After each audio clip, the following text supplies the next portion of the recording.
To defeat an enemy, you must know them. Not just their battle tactics, but their history, philosophy, art.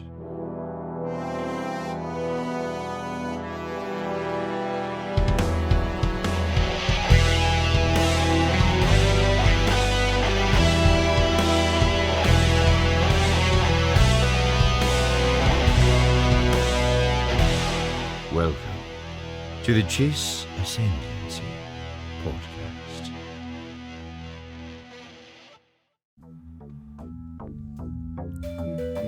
Alrighty, here we are. Hello, everyone, and hello to my voice, and welcome back to The Chiss Ascendancy.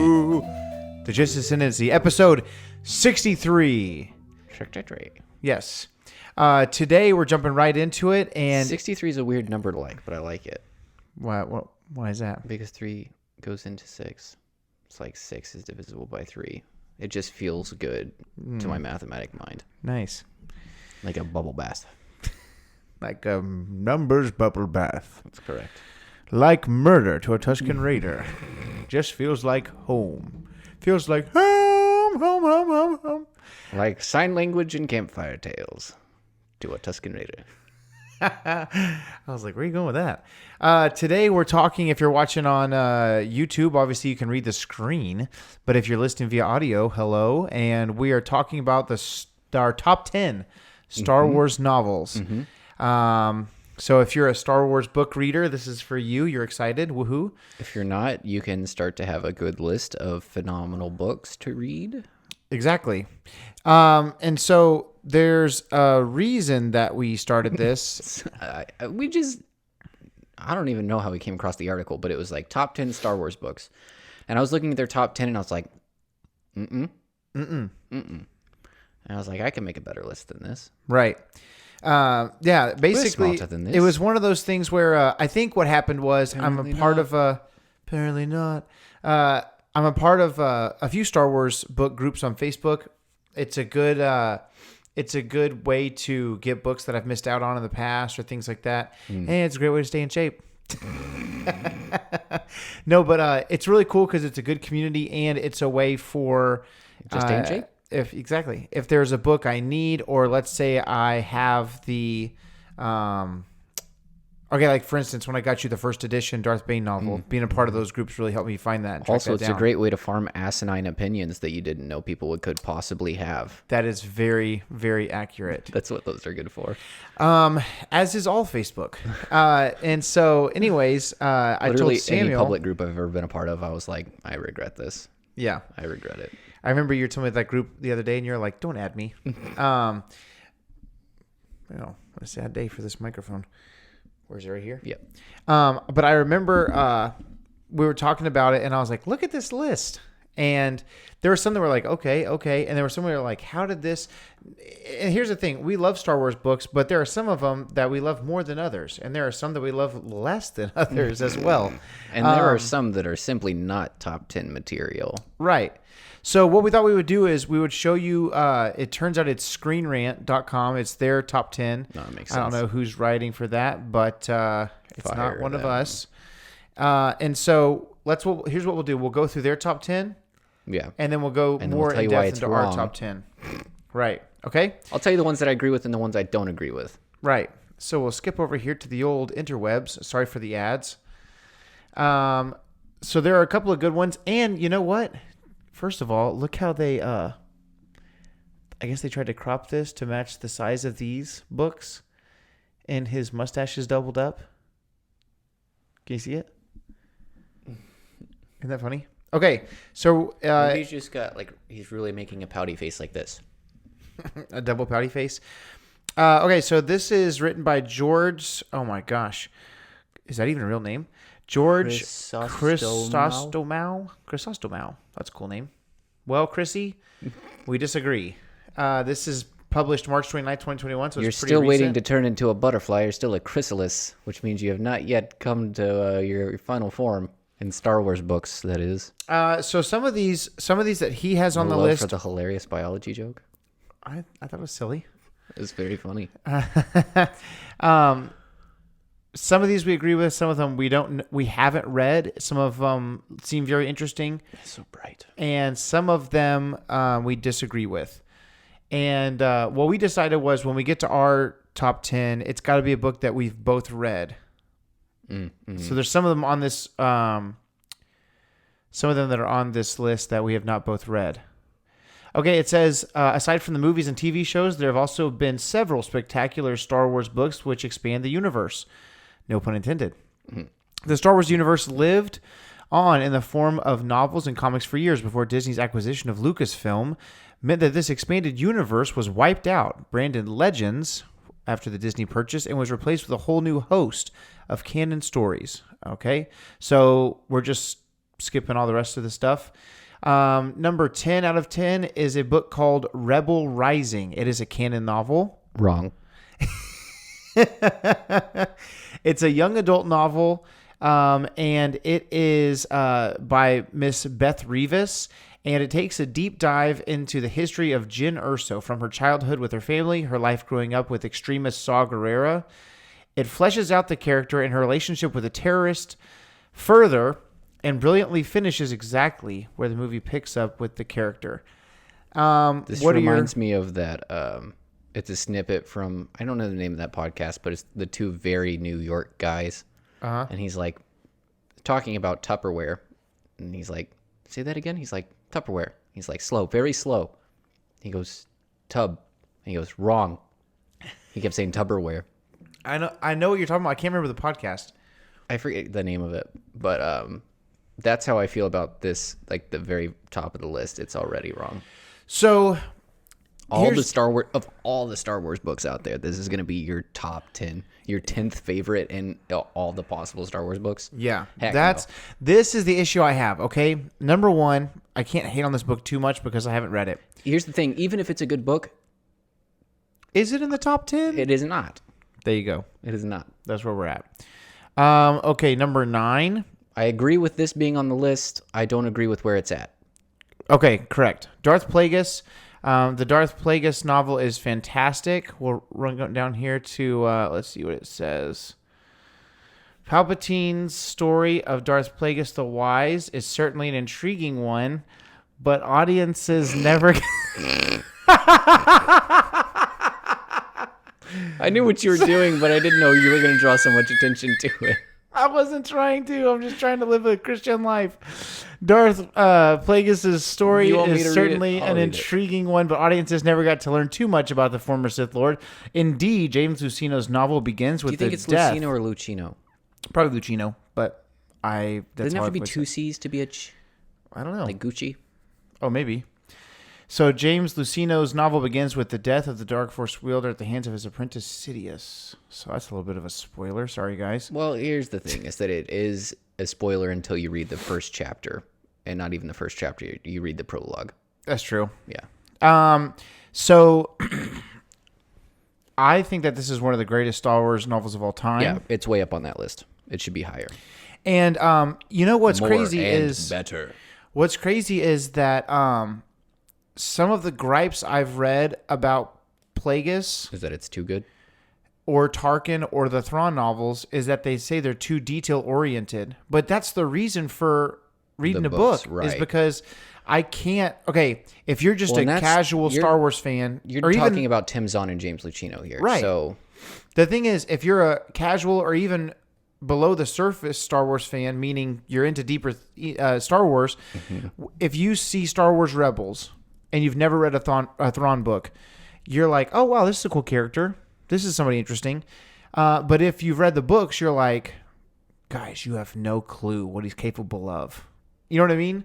Because you've read the details of these stories. You've read the details of how Thrawn thinks. You've read the details of how he handles certain situations. And so if you're not reading a book, especially a character book that's really round and wrapped around a specific individual, I don't really know what you're looking for. You know what I mean? Maybe you're more of a comic book person, which is great. I'm all there for the action. And some of the books on our list are filled with action. But we definitely have a bend toward character development. And so Plagueis belongs on the list, but I think it should be higher. All right, number 8, I, Jedi. See, look, it is doubled up. Is this the one with Is this one with Will Smith? What? I can't. Oh, you made the. What was the joke you made? No, this is the one that I Am Legend. Is that the joke you're making? Or iRobot? Oh, iRobot. Yeah. This is a book that I have not read, but I've heard fantastic things about. And in fact, some I of do you have guys. beef with the way homie's holding his lightsaber, though. Yeah. I got beef with it. Well, I've heard such good things, and I even went on Goodreads and even reached out to some friends of mine who have read this book, and I've read such good things about it that some of you guys know we're from Houston. We had the freeze, and there was some water damage in my house and stuff, so a lot of my Star Wars stuff is boxed up. I went and dug this one out because I'm so excited to read it. So this is number 8, I, Jedi. I'm going to kind of keep breezing through here because we've got to get to our stuff. Okay, number 7 on their list is Outbound Flight. This is a prequel to anything introducing Thrawn. It's goes in depth into the Outbound Flight project, which is actually the first time that Thrawn is introduced into the known galaxy in the previous Star Wars timeline. And it's actually a very, very, very, very good book. This would have been on our top 10, I feel like, had you. I don't know why I haven't gotten around to it yet. I just haven't. But it's really good. I believe you. It's got Thrawn. Yeah. What's not to I like? don't want to go too much into detail because you haven't seen it or read it, I mean. This book is a great book. Number 6, they have Dark Disciple. And I love it. It's a great book. I don't When think it it's top came 10 out, it though. was probably maybe my favorite canon book that had come out to that point because it was one of the first canon Yeah, books it to was. come out under Disney. And it did his whole service because it kind of rounded out some things that were left unsaid in the Clone Wars series. A lot of people really love Asajj Ventress, and they feel badly for her, especially when you go into some of her story in depth in Clone Wars, where it kind of feels like she's dealt a really poor hand by life. And Quinlan Voss is one of my all-time favorite characters. Yeah. And so they have a very, very cool story. And I remember, and I still feel like to this day, this is one of the great Star Wars audiobooks. I think Mark Thompson really pulls out of the stops in his performance in this And one. you know our list is objective because Quinlan Voss is one of my favorite characters, and this book didn't make the list. Right. But this is a great book. It is a great book. Definitely read it. The High Republic, Light of the Jedi, number 5. Nothing really to say about this because we've done an in-depth review. It's a great book. It belongs on the list. And 5 or higher is correct. Okay. I almost clicked on this link. Star Wars, the 10 most evil villains from across the expanded universe. We'll get back to that another day, I guess. All right. Number 4, X-Wing Rogue Squadron. I've heard great things about it. I care as much about X-Wing stories as I care about playing X-Wing stories in Star Wars Battlefront 2 from 2003. I'm going to get in that ship as a regular guy. I'm going to get into the hangar of the opposing vessel. And I'm going to hop out and I'm going to watch the AI crash that ship right into the wall. Yeah, it would. I've heard that this is a great franchise, but it's hard for me to be super excited about space battles. And I know that's contrary to a lot of Star Wars fans. But terra firma is where I prefer. All right. If you're not a fan of Latin, firmer ground. There you go. Okay. This is where the list gets real asinine. And I'm going to try to keep my Stephen A. voice at bay. But are you serious? Okay. Number 3 on their list. I'm sorry. I started acting like you guys were all watching on YouTube. All 18 of you every week. Number 3 on their list is Aftermath Empire's End. All right, guys. Here's the thing, guys. I don't think anything needs to be said. We can just keep moving on. The series is okay. It sets up a bunch of stuff that never comes to fruition. The clout, as the young kids say, of this series went out the window when Snoke ended up being Palpatine's fingernails in a vat. It's the whole reason I'm reading it is because I'm excited about who is Snoke. Are we gonna find out? Yeah. Empire's End wishes they had Kudar Mubat. I was so excited because there was these cool It's just so fun to say. Kudarmubat. Udarmubat. Yeah, I'd like to apologize for our ramblings from last week's episode. If you're listening, thanks for sticking around. Francisco. That's fun to say. Francisco. Empire's End was okay. It was just real, there's a character named Sinjir Rathvelis that's just, he's supposed to be a... Which is, that's a chore to say. It's on a scale of... Have you listened to these or read them? So Mubat he's supposed to be... is like a 10 on the fun to say scale. He's supposed to be It like... feels like I'm doing algebra homework. He's supposed to be like an Imperial interrogator turned rebel. And I don't care for... I don't know. It's just... You know what? His love that's interest an takes insult over to the... algebra homework. I enjoyed algebra, actually. His love interest kind of takes over the whole thing. And classic. and Who even cares? Here's the thing: is he's an openly gay character, and if you want to write an openly gay character, like, be my guest. I'm not the one writing the book. But my thing is, I feel like, I'm straight, so I don't really have a stick in the game, I guess. But I feel frustrated for the gay community when people, by trying to, obviously wanting to be inclusive, I feel like they force gay romance instead of just, I don't know. I guess there's not really a way to know that someone's gay in a book besides talking about it, but I feel like they almost force, you know what I mean? I could read a whole book where there's no love interest at all whatsoever, and if a character happens to be gay, it doesn't make a difference to me. You know what I mean? I don't care either way. So I feel like they spent so much time talking about Sinjir's love interest and how it was all going to work and all this kind of stuff. And I was like, guys, this is life or death. Like, it works out if it works out. But I guarantee you, if you're like at the edge of known space and you're like gasping for breath and there's a bomb going off next to you and there's Wookiees ripping people's arms off, you're not going to be worried about if you and the guy that you're in love with are going to get married when you get back to wherever you're from. Like, you're going to be worrying about not dying.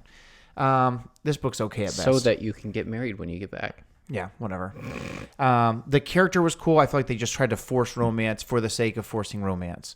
And I feel like it did the character a disservice. And what I'm saying is, I feel like if I was a member of the gay community, I would be frustrated that we're painted into a corner where it's like, okay, well, this gay person, we got to really talk about their love life.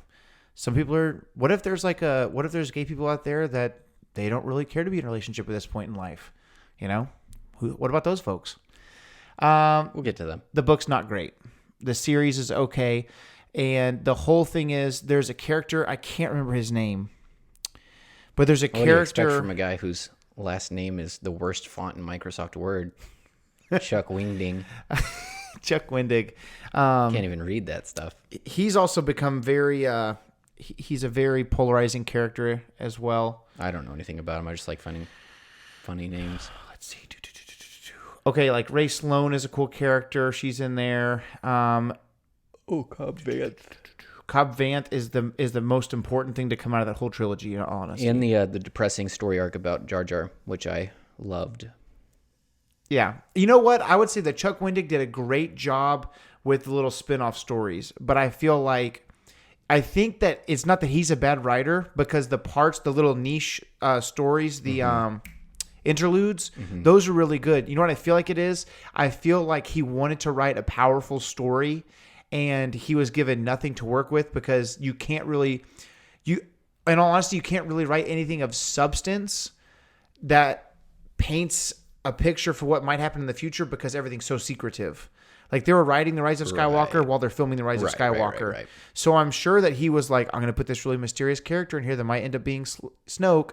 Right. And it never panned out. You know what I mean? Mm-hmm. But he wrote Cobb Vanth, who was a really cool character. So you got to give him credit. I just don't think this book belongs on the list. Number 2, Thrawn. This book belongs on this list and roughly in this position. Yes. Absolutely. And then number 1... which makes total sense. It had to be. Is Heir to the Empire. I would like to point out how Tim Zahn, his work is at the top. Always. Bam, bam. Yeah. Bam. Heir to the Empire. It says Heir to the Empire is really where it all started, considered one of the definitive Legends books and kicking off the famous Zahn Thrawn trilogy. That's fun to say. This is where the character first rose to Republic consciousness. The writing here Did you say created. Republic? Oh says yeah, the sorry, I was Republic. in Star Wars mode. Public consciousness. The New Republic's consciousness, he was also brought to in this book. The writing here created a character that was unlike anything seen in Star Wars before or since, I would like to say. The power of Heir of the Empire created a legacy that's still going on today as Thrawn made his impact on the expanded universe and indeed the Empire in a massive way. All right, now to the better list. All right, let's get down to business, as it were. To defeat The Huns. the Huns. Sorry, I was off beat. All right, this is the Chiss Ascendancy podcast, top 10 Star Wars novels of all time. Number 10. Get right down to it. Number 10, Lords of the Sith by Paul S. Kemp. Get excited to see a good list if you enjoy just crazy Force action. Yeah. That's I'd say 90% of the deciding information in my particulars in the list. Yeah. So what we're going to try not to do is give any spoilers, because if you're looking for your next Star Wars book, we want to be able to help you with that. Also, if you just want to know more about Palpatine, you want to see more Palpatine, because the truth be told, in the films, you don't see him use a lot of power. You don't really know his extent. He's, I think, on purpose, kind of there's like a mystique about him. And I think part of his power as a character is just how much mystery there is surrounding him. Yeah. But if you would like to see those boundaries get pushed a little bit, this is an excellent novel for exploring the life of Palpatine as Emperor. Right. Well, even as As an Emperor and as Vader's master. right. I feel like those lines I would are say walked very even well. as the Emperor, he does such a good job keeping his guard up. Exactly. And there are moments where you get to be a little bit behind the curtain in this one. Yeah. If you were so- Vader, I would say see the man behind the mask, but he only wears a hood. So See the man under the hood. Under the black hood, not red hood. the man behind the yellow teeth. Exactly. The man behind that wrinkled mask. He's an absolute madman. And there's cool tie-ins to characters like in Rebels. What's her name? The Twi'lek pilot. Hera? Hera. Her dad is mentioned in this because it's the rebellion on Ryloth. Yes. Cham Syndulla. Correct. All right. That's number 10. There's some great Vader action as well. This is canon. Yeah, it's a great written story for like political intrigue within the Star Wars universe. There's a little bit of like imperial hierarchy, kind of like vying for position sort of thing. But then it's also, I think, for the most part, a novel, you're either going to get one or the other. You're going to get the good Correct. political stuff, or you're going to get great Force stuff. Now- I think this is it walks that line. Yeah, it really does. It's kind of like prequels, political stuff with Clone Wars action. Yeah, It's a I good agree. mix of those. It's a very well balanced Star Wars Before we book. go any further, I would like to ask you, Samuel, if there are any books that you would have put on the list that Josiah has not read. Because the idea behind the list was we both agreed, let's not do my 10, your 10, it's going to take forever. Right. Let's do 10 we both agree on. And there were some books that he said, what about this? And I was like, not on my list. There were some books that I said that he said, nah, not on my list. So what are some books that either you would have put on here that we didn't agree on or only you have read? I feel like our list is pretty solid. I feel like it's a pretty solid top 10 in general. Are there any that you've read that I haven't gotten to that there's some that you're like, man, you've got to get here? Most of them I just assume that you've read, so I don't know which ones you haven't read. Okay. So you're just, this would be your list if you had a top 10. Yeah, pretty close to it. Okay. Pretty close to it. I'll give you a couple of mine. I know a lot of yours are going to come from the Legacy of the Force series. Well, that's the hard thing is that the Legacy of the Force is my favorite series. Right. But I don't think there's necessarily, I think that the book Sacrifice is a very, very, very, very good book. Sacrifice, okay. want another sacrifice. You're so scary. I would say the book Kenobi by John Jackson Miller would definitely make the list. That one surprises me that you haven't read or listened to. He's my because favorite he's your character, favorite character. and I don't know what's wrong with me. John Jackson Miller, who also writes the book A New Dawn, which is kind of a prequel to Rebels, which is very good. I'm scared. I think I've just been scared because I didn't want it to You will not be disappointed. I was It's just a very Plagueis approach to Obi-Wan Kenobi. I was so involved with the idea of Revan and so disappointed by it. I'm always nervous to read a book about a character I really like. No. Does that make sense? Yes. You will not be disappointed. Okay. It's him and the Force and worrying about What do we need? the more than that? past It's how do you it's crazy how awkward he is as a person talking to people who are not fighting for their life or a part of the Jedi. And mean, then it would be. Tuscans make an appearance. You know what I mean? Yeah, it's really good. It's really good. And if you listen to it, it's read by Jonathan Davis. Second favorite. Yeah. Second favorite Audible reader. So number 10, Lords of the Sith. Number 9, also by Paul S. Kemp. Making a strong start, Paul. Yeah. Deceived. Who's most popular now? Paul. Paul. This is a book that is all about the Old Republic's continuation of the war between the Old Republic and the Sith Empire. And Fantastic book. really, really good book. If you have played the Old Republic MMORPG, this is the book that tells the story of Darth Malgus, who is in that awesome 3D That trailer. action sequence. It's Yeah. so good. Yeah, so that trailer is like basically The opening couple of bits. it's literally just the movie version. That whole fight is is illustrated in the book. Yeah. So long story short, If you love the dark side or Yeah. just thinking about the dark side, this is a great book the for you. Sith Empire and the Old Republic are at odds. They're at war, and there's going to be a treaty. And of course, Sith being Sith, they're like, but what if while we're meeting about the treaty, we didn't do treaty things? And it kind of goes from there. I think Darth Malgus, who is the character who's on the cover of this book by Paul S. Kemp, is one of the greatest Sith of all time just because of his...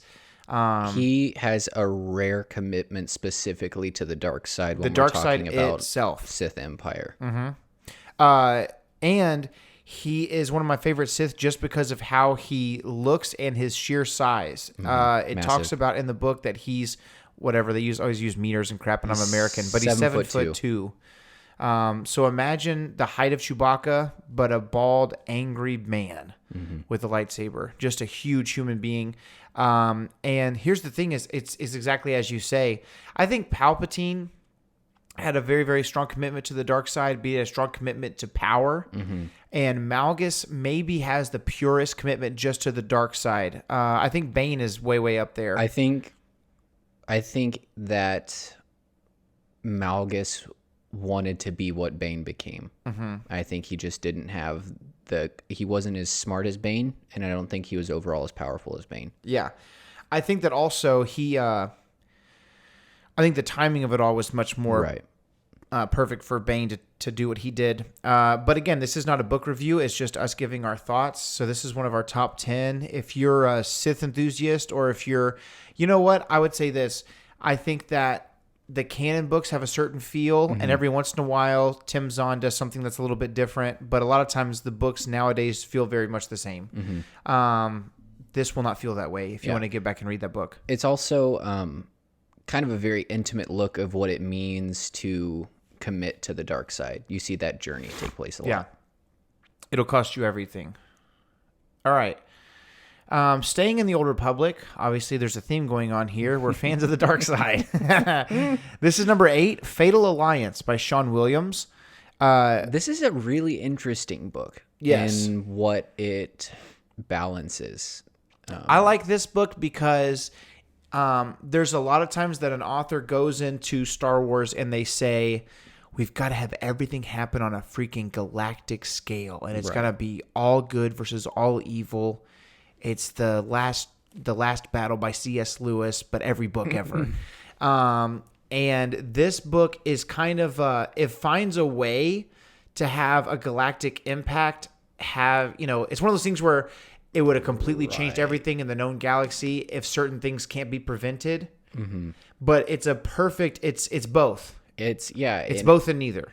It's great because it's successful in a way that's very rare in that it has like 5 or 6 main characters and they're all built up very well. Yeah.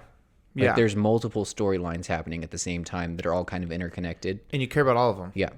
Yeah. It's because normally when it's like that, and I feel like it's like this with everybody, but I know for me specifically that if there's a book that has like multiple storylines, I care about one of them, and Right. I'm like working to get through the other storylines. I Right. don't feel that way with this book at all. Right, like no spoilers because it's still kind of new, but we saw Godzilla versus Kong recently, and there are 2 or 3 things happening at a time, and me and you both, every time they would go back to a specific storyline that was going on, we were like, just go back, just go back. Yeah. But yeah, I care about every single thing that's going on in here. Absolutely. Some very cool Sith stuff, some very cool Jedi stuff, some Right. very cool Mandalorian stuff. Well, and it's one of those things. It's like usually if there is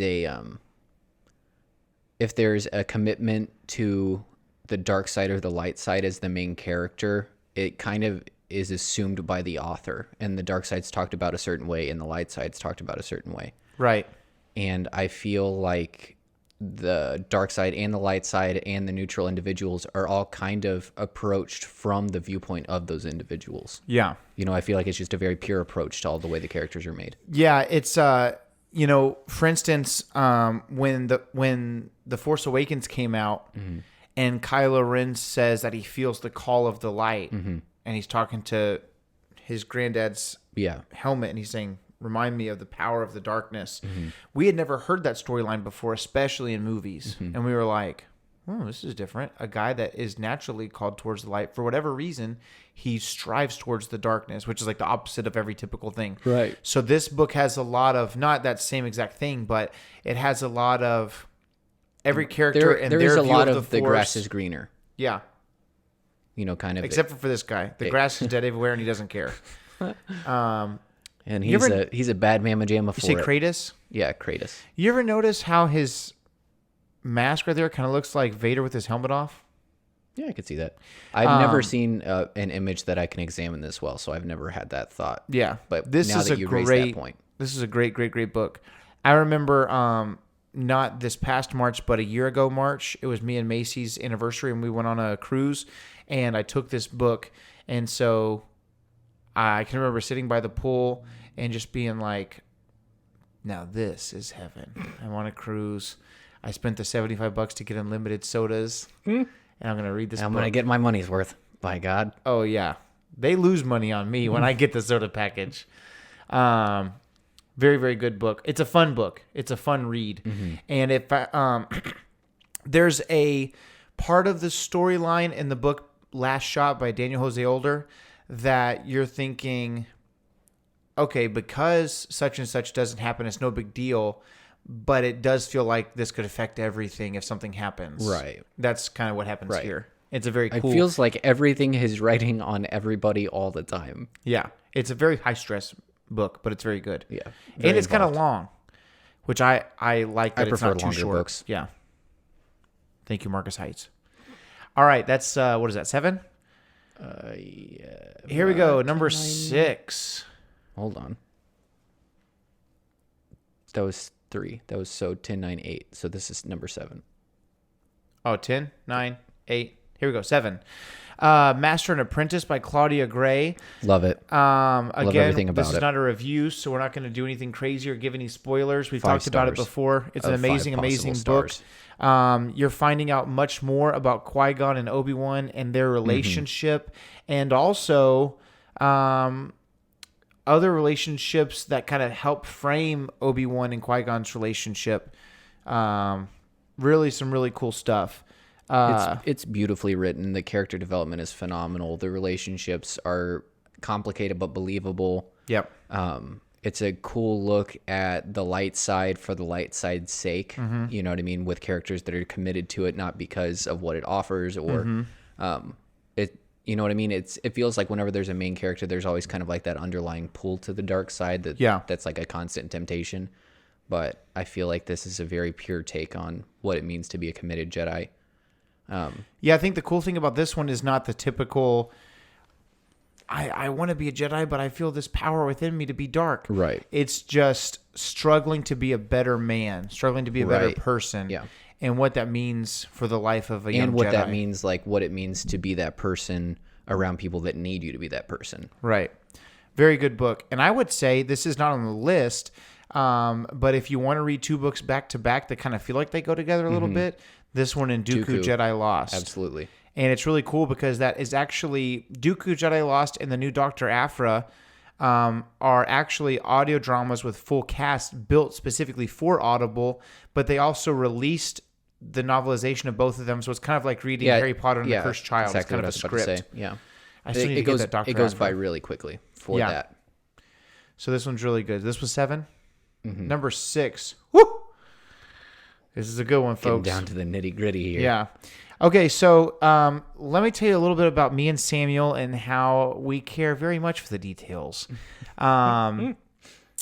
If you are like, okay, for instance, if you want like nonstop action, this is where you want to be. Mm-hmm. Fatal Alliance is like, just hurry up and go. There is character development, but there's so much going on. It's kind of like trial by fire for everyone. Even in the low moments, it's pretty high stress. Yeah. It's like, to take a load off, they went to the gym and sparred for 6 hours. Blood was everywhere. Like, it's just, even the lows are highs for the rest of us. The most stressful part of any one of our days is like, thank God we got a break in this book. Tarkin is, it's a story. It's a coming of age story for one of the galaxy's most brilliant, most feared men.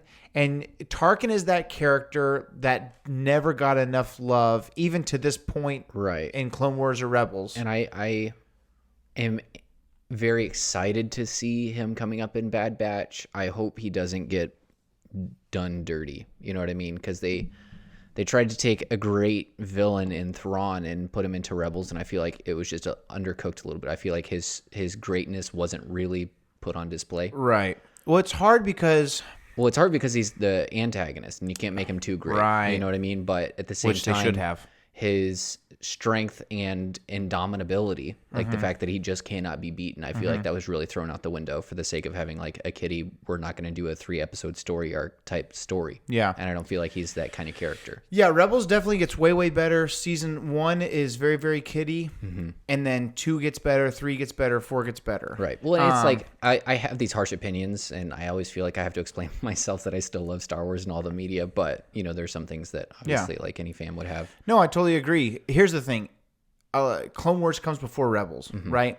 So you watch Clone Wars and you see some of your favorite characters die in like these terrible ways, and it's like very emotionally heart-wrenching.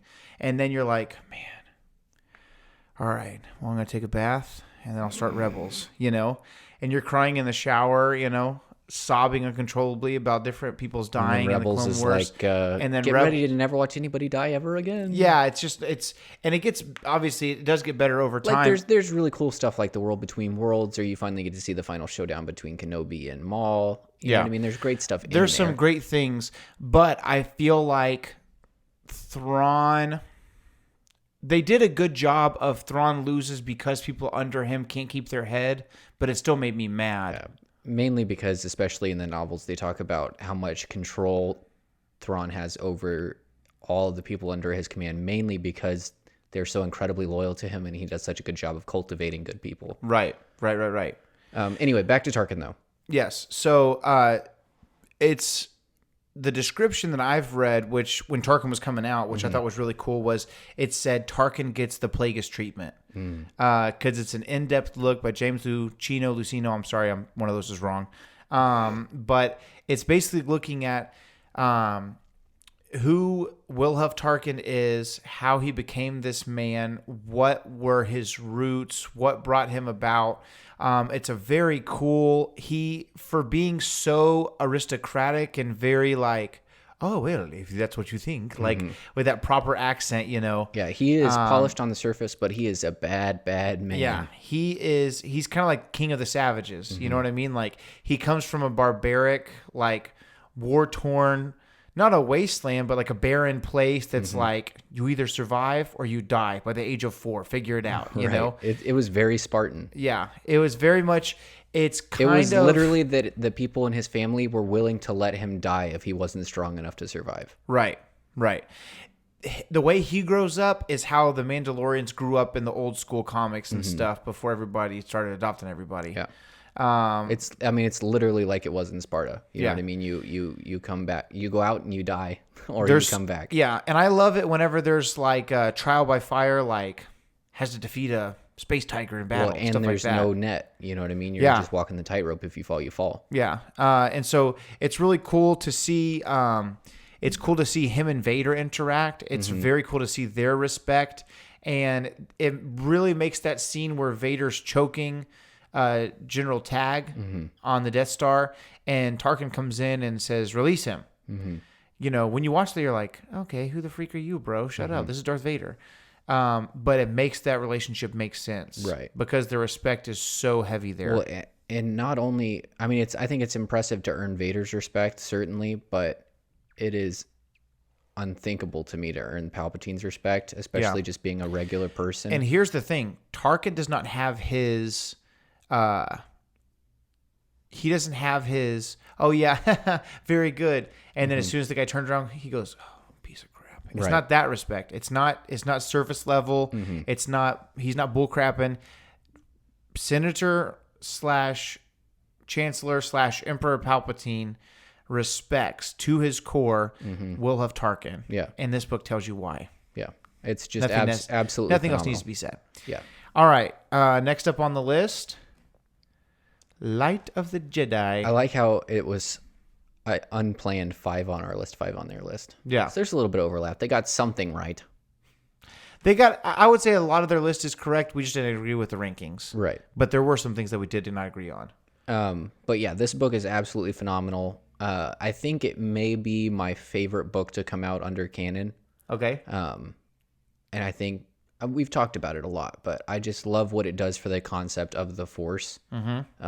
It taps into the things that if you sit up late at night and you think about, why doesn't a Jedi do this? Yeah. This kind of stuff happens. And I think it also introduces some really cool dynamics of idealism within the Jedi and what it takes to make a strong Jedi Order, and at the same time introducing conceptually new heroes and villains. Right. I would also like to say shout out to Into the Dark. That was a very good book by Claudia Gray. Yeah. But yeah, Light of the Jedi was fantastic. And I get that the funner thing to watch is Dark Side. The funner thing to read is Dark Side because there's Just no feels holds good. barred. And it's Cathartic. like, you know what I'm going to do? Shock this person to You know what death. I'm going to do? I'm just going to eat this planet. Yeah. So things like that are fun.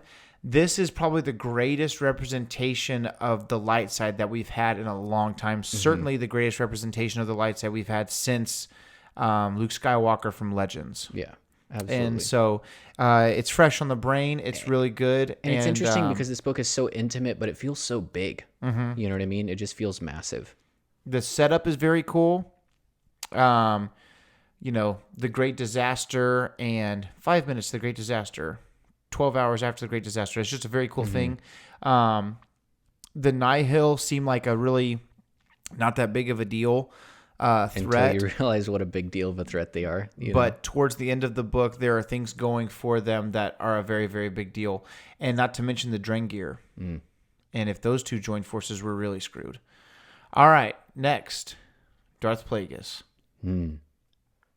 I'm going to let you open up on this one because this is like, kind of your baby. I feel like this novel is just my happy place, man. Yeah. I love this book.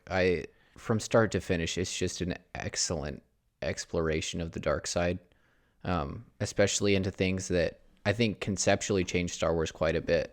Oh, yeah. I think this is the most in-depth look we have into the idea of midichlorians and what that means as far as how it influences the way that force power happens, or what it means to... I mean, I remember you and I had a conversation for like 2 or 3 hours about the implications of the midichlorians that are laid out in Plagueis as far as what it means to be able to do an essence transfer. You know what I mean? Right. And I love it. I like getting to see Palpatine at a young age because while this book is titled Plagueis, I think it's about 50% Plagueis, 50% Palpatine. Yeah. And you just get to see a great mental look into Palpatine that I think you don't get anywhere else. As well as him kind of balancing senatorial duties with also being, the second most powerful being in the galaxy. Right.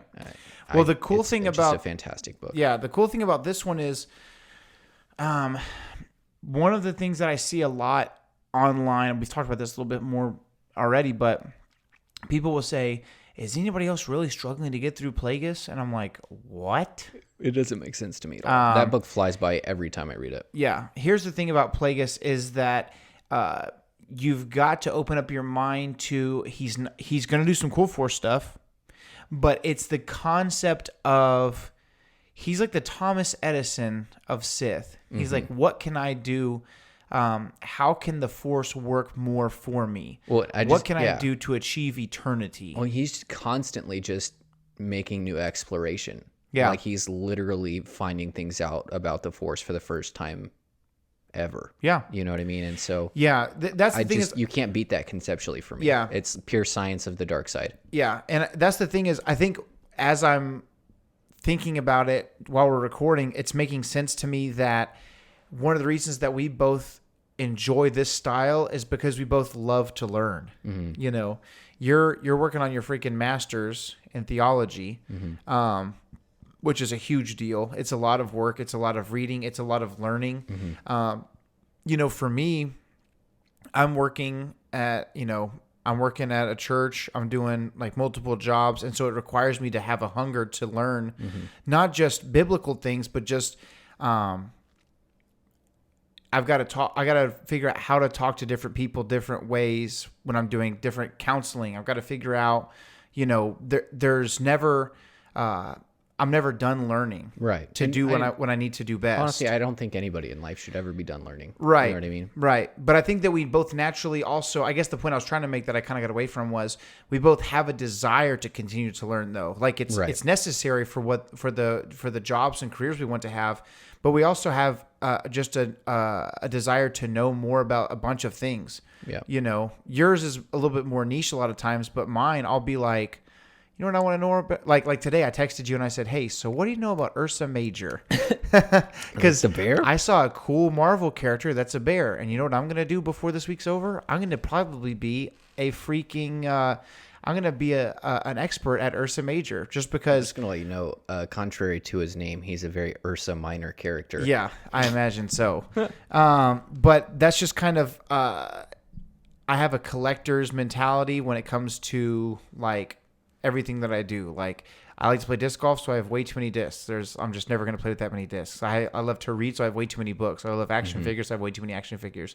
So when it comes to knowledge of the Force, books like this, I eat them up because it's like, you know, it's the same thing with Flight of the Jedi. Right. Where it's like, why isn't a Jedi ever just going to use, and you'll see a lot of that in the Legacy of the Force series, where it's like,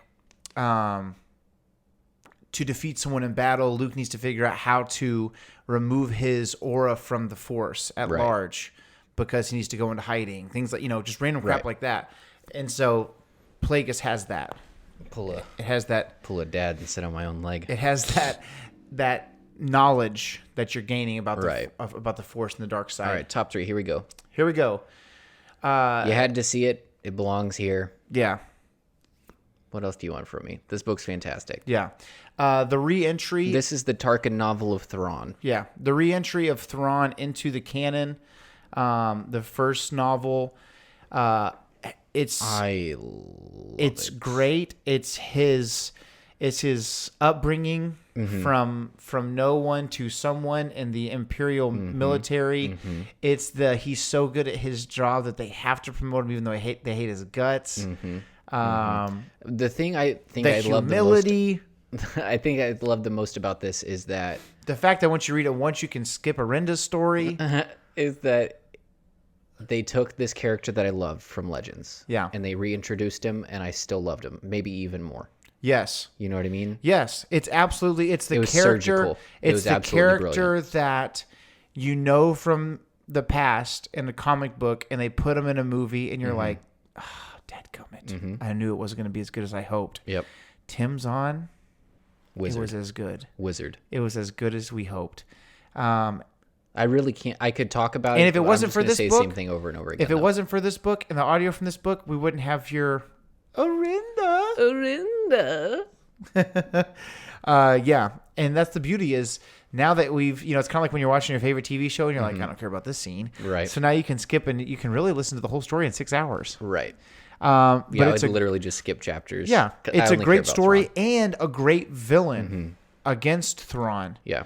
And Tim, I know it's not your fault. I know you had to include Governor Price because it was Rebel's fault, and I recognize that. It's not you. You're beautiful, and I love everything you do. Yeah. And I would also say that when it comes to some of these in the final, 3 or 4 or 5 books, there are other books that we think are as good or better than some of the books that are on the list, but I'm not going to include 3 books from the same series on the list. Right. Otherwise, we'd have the 2 Thrawn trilogies and Darth Bane Path of Destruction and Thrawn Chaos Rising, and that would be our list. But Thrawn by Timothy Zahn is an amazing introduction to the character. Absolutely. I love that when someone says, I want to know more about Thrawn, who's the blue guy from your podcast, I have an internal struggle saying, you need to read the Heir to the Empire trilogy. My first response is always, glad you asked. How much time do you have? Yeah. I love that, okay.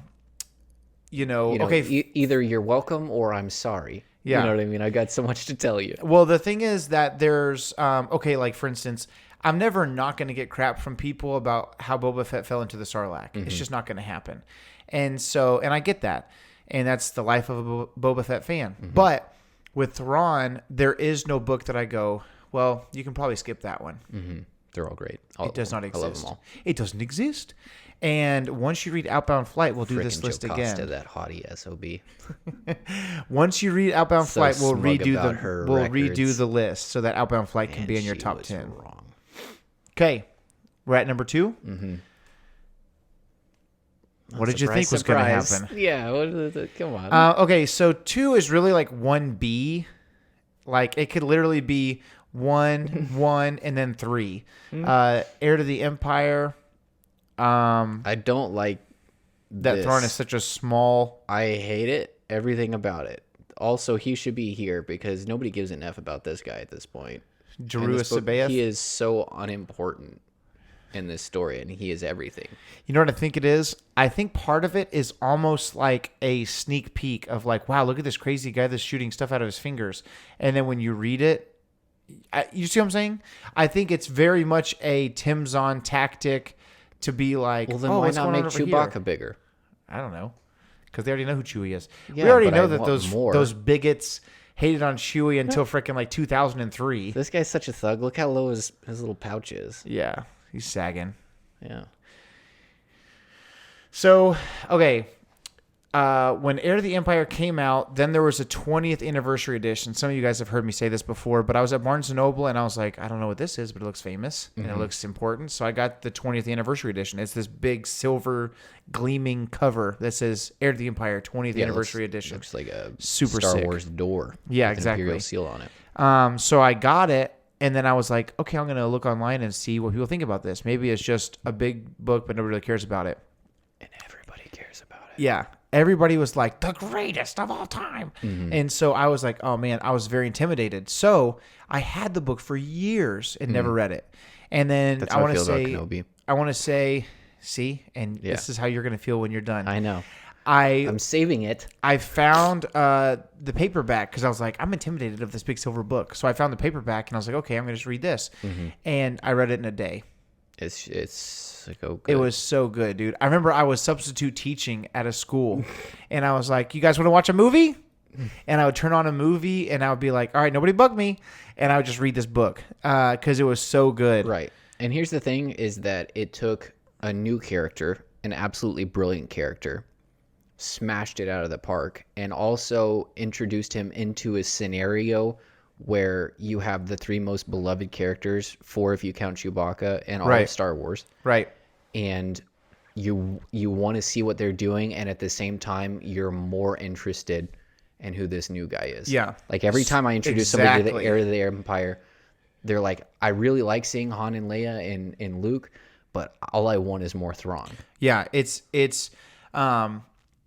beautiful because, imagine The Mandalorian Season 3 comes out. And there's a character in the season, and you go... And you're like... Okay, enough of the Mando and the child. I was about to say, Baby Yoda's pretty cute, but... What's going on with this character? More. Yeah, that's who Thrawn is. Yeah. And he does it everywhere he goes. Imagine a character that could make you forget about Grogu. And that's what we had with Heir to the Empire in the introduction of Thrawn. The trilogy, obviously, is the greatest Star Wars trilogy when it comes to just the power that it has, the importance to Star Wars overall.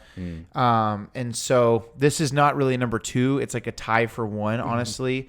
But this is the one that we just keep coming back to. And the other first place. The other first place, tied, same level at the Olympics. You know, the little freaking tears or whatever. What did you think was going to happen? Darth Bane, Path of Destruction, a novel of the Old Republic by maybe Drew the greatest Karpyshyn. being to have ever lived in the Star Wars galaxy. Yeah, maybe. He's so important to my life. Oh my goodness, so important. Tell me what Darth Bane, Path of Destruction means to you as a Star Wars fan. I think it was just. I think Plagueis was the first Star Wars book I ever read. And I loved everything about it, and I read it so fast, and I read this book even faster. Yeah. It's just absolutely phenomenal. And I've talked about this before, but I think my favorite thing about this is that there is no competing story arc, which for some people would be kind of a turnoff. I mean, there are other things going on, but this book is all about Bane. And when I have a character I love, I could not care less about the other characters. Like, I want the character that I like. Yep. And look at that guy. Yeah, just absolutely phenomenal. And I just love the commitment of the character. In a way, I relate to the commitment of the character because it's like when I'm into something, it's like I don't half commit. You know what I mean? And I feel like there's so many non-committal characters in really any fandom. And just to see somebody committing to something for the sake of committing to something. Right. You know, and just going all the way. Well, also the fact that I think that he's written as such an interesting character in the fact that he obviously is so powerful and has such a tragic upbringing and has such a tragic story, doesn't understand the power that he has, and then when he finally comes to grips with it and kind of has a grasp on it, things start to fall apart. It's a really compelling story. It's like you constantly level up and there's still a struggle. You know what I mean? Yeah. It's like you get the satisfaction of having this super OP character without the cop out of having a super OP character. Yeah. You know what I mean? Yeah. It's interesting, because like imagine, okay, so for instance, like nobody can really beat the Hulk. There's characters that can beat him, but it's like 99% of the time the Hulk's going to win because he's just going to, you can't really beat him up, you know? You'd have to do the whole like, he says things in the movies like, I tried to kill myself and he spit out the bullet. Like the Hulk just takes over and he's kind of hard to, he's hard to beat. But there's the part of the story that's so compelling that's almost distracting for me when I'm watching the movies and Hulk is intimidated by Thanos and Bruce Banner can't get the Hulk to come out. To me, I was like, okay, who gives a crap what else is going on? Tell me more about Bruce Banner and why he can't get the Hulk to come out. I thought the Hulk could do anything. There's parts of the story of Darth Bane that's in there where it's like, hang on, there's a whole dragon inside of you. Right. What's the deal? Why can't you? And it's such a compelling and interesting and really unwritten side of things. Well, and I think it's that also he wants to continue to go, but he can't figure out why he can't. And I think it's the excitement of, even though there's so much left to explore in Star Wars, even with everything that's been written and thought about, I think it's just finding the new world almost. You know what I mean? Right. As far as what his contribution is to the dark side and to the way that things are, even just the way that things are in, the main storyline, why just one master? Why just one apprentice? You know what I mean? Why sacrifice this all-powerful army for, just two people? What's the benefit? And why does that work better? You know what I mean? It's just, I think the dynamic is explored really, really well. I love the character. I love the way he's written. I just love everything about this book. It's a great book. It's a great story. And I think that I don't think it would be near impossible to have a story that is that compelling. Let's see. Sorry, I'm trying to throw these up here together. But yeah. So really, it's a tie for our top 2, if you really think about it. And this is one of the things that's so cool about them bringing both of these out in that trade paperback. I love that it says book 1 of the Thrawn trilogy, book 1 of the Darth Bane series. That's cool. I can't wait to see if they come out with parts 2 and 3 in that trade. I assume probably not. I would love to get new cover artwork for Rule of 2. Oh yeah, for sure. I love the idea of that. But yeah, this is our list. So it's basically, a little more business this week. But if you want to, that's the thing is that if you're a you're a Star Wars fan and I have a lot of people say, what book should I read? What what's my next audiobook? I know our buddy Jared is always like, dude, he pumps them out. I guess because of like his schedule. He's like, sometimes I'm just reading the books, and so he was like, what's next? He's reading Light of the Jedi right now, and he was like, I'm 1 chapter in and I'm hooked. And I was like, that's Light of the Jedi. But these 2 books here, man, you can't go wrong. You cannot go wrong. You can't. Yeah. You can't do it. You can't go wrong. You could try to go wrong with these books, and you couldn't do it. And you know what's really cool is that there's moments that, man, if you haven't read the first Thrawn book, I don't want to say something and spoil something, but there are moments that happen in those books that I'm like, I know this isn't how the story works now or how the Force works now or things like that, but it's a really cool concept. It paints a really cool picture. Yes. Also, shout out to Tim Zahn for bringing hot chocolate into the Star Wars universe. Lando, for too brief a stay. Lando shows Luke an exotic drink, hot chocolate. And Luke loves it. Luke loves it, and people started giving him flack. And he was Santa loves cocoa. Yeah. Gives Santa a little buzz. Whoa! I remember reading an article or listening to an interview, and he goes, at a book signing, someone came up and said it took him out of the Star Wars universe, that I would have Luke Skywalker, Jedi Master, drinking hot chocolate. And I said, oh, okay, but a Millennium Falcon suits you? And they didn't know what to say. And I was like, if we can have a bird in Star Wars from the real world, I assume we can have hot chocolate. And I was we have people in Star Wars from the real world. Yeah. The human species. Or, have you seen the meme where it's episode 1? It's like, if we get there, we're going to be sitting ducks. And Qui-Gon looks at him, and the meme is like, what the freak is a duck? So that's pretty funny. Yeah, it is really funny. But this is our top 10. I'm sure that there's things that we could, I forgot about this book or whatever. But this is a very good 10.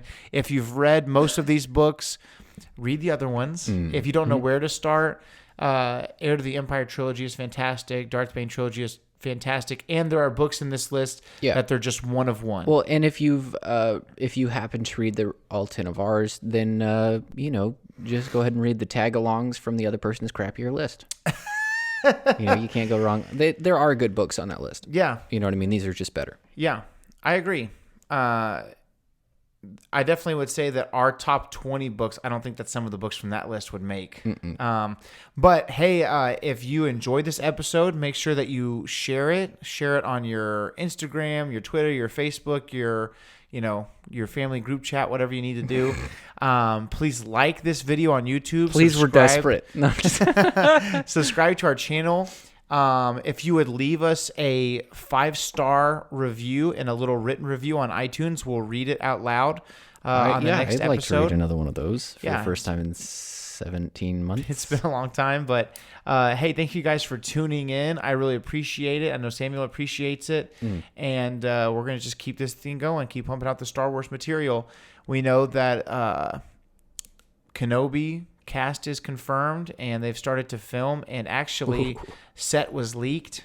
No, don't do that. And Samuel has not seen it. Nope. I refuse. But there was also a picture of Ewan McGregor from on set recently. Stop. Well, it's not from him on set, but it's just a recent photo of him, and he looks great. He looks like Obi-Wan Kenobi. How could he not? And magnificent. So we're excited. Individual. Bad Batch comes out in May. So there's going to be a lot of content coming up quick here. And so we're going to be right here for all of it. So thank you guys for tuning in. And remember, the Force will be with you always. And also, the only family you have here is me. We'll see you guys next week.